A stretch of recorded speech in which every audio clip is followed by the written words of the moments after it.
이분은 12년 전쯤에 겨드랑이 절개로 보형물 수술을 하신 분으로 한쪽 가슴에 280cc의 보형물을 넣었다고 합니다.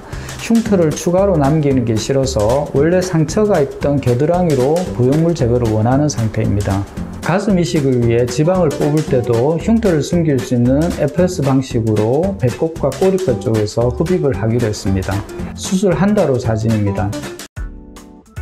안녕하세요. 줄기세포 가슴성형 외길인생 김영갑입니다. 오늘은 보형물의 변형과 이물감으로 보형물 제거 후 가슴 이식을 하신 분 중에서 겨드랑이 절개를 이용해 제거하신 분의 사례를 소개해 드리려고 합니다. 먼저 수술 전 사진부터 볼까요? 이분은 12년 전쯤에 겨드랑이 절개로 보형물 수술을 하신 분으로 한쪽 가슴에 280cc의 보형물을 넣었다고 합니다. 몇 년 전부터 보형물이 만져지고 이물감도 심해져서 제거를 원하는데 흉터를 추가로 남기는 게 싫어서 원래 상처가 있던 겨드랑이로 보형물 제거를 원하는 상태입니다. 겨드랑이 절개의 경우 10년 이상이 되면 유착이 있어서 겨드랑이로 보형물을 빼내는 게 쉽지 않을 수 있지만 이분의 경우 본인이 유륜이나 밑선에 흉터를 남기기 싫어서 꼭 겨드랑이로 제거를 원하고 있습니다. 다행히 보형물이 겨드랑이 쪽으로 잘 당겨 올라가고 초음파상 부영구축의 소견은 보이지 않아 겨드랑이로 보형물을 제거하기로 했습니다. 가슴 이식을 위해 지방을 뽑을 때도 흉터를 숨길 수 있는 FS 방식으로 배꼽과 꼬리뼈 쪽에서 흡입을 하기로 했습니다. 보형물을 제거하고 가슴 이식을 하시는 분들 중 많은 분들이 FS 방식을 원하는데 그만큼 이전에 보형물 수술 때 생긴 흉터에 예민해져 있는 것 같습니다. 수술 직후 사진입니다. 보형물은 12년의 시간이 있어 색깔도 변하고 약간의 유착이 있었지만 겨드랑이로 별 무리 없이 제거를 했습니다.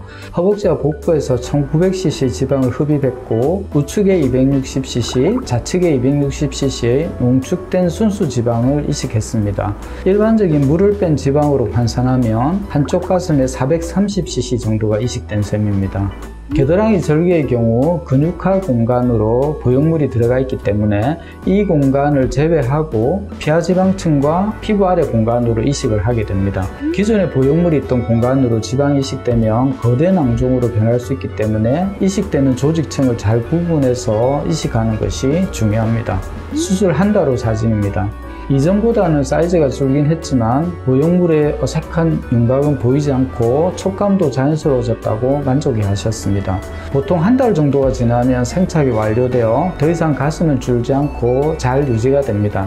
사타구니 양쪽과 엉덩이 뒤쪽의 사진인데 FS 방식이라 지방을 뽑은 흉터는 전혀 보이지 않습니다. 이분은 보관된 지방이 없어서 4에서 6개월 정도 경과를 본 다음 2차 이식을 하기로 했습니다. 네, 오늘은 보형물 제거 가슴 이식 중 흉터 때문에 겨드랑이 절개로 보형물을 제거하신 분의 케이스를 살펴보았습니다. 겨드랑이 절개의 경우 수술한 지 얼마 안 된 분들은 제거가 쉽지만 이분처럼 10년 이상 된 분들은 조직에 유착이 있어서 제거가 쉽지 않을 수 있습니다. 하지만 겨드랑이로 제거를 꼭 원하는 경우는 수술적인 난이도는 있지만 가능하다는 점 말씀드리면서 오늘 영상을 마무리하겠습니다. 영상 봐주셔서 감사드립니다.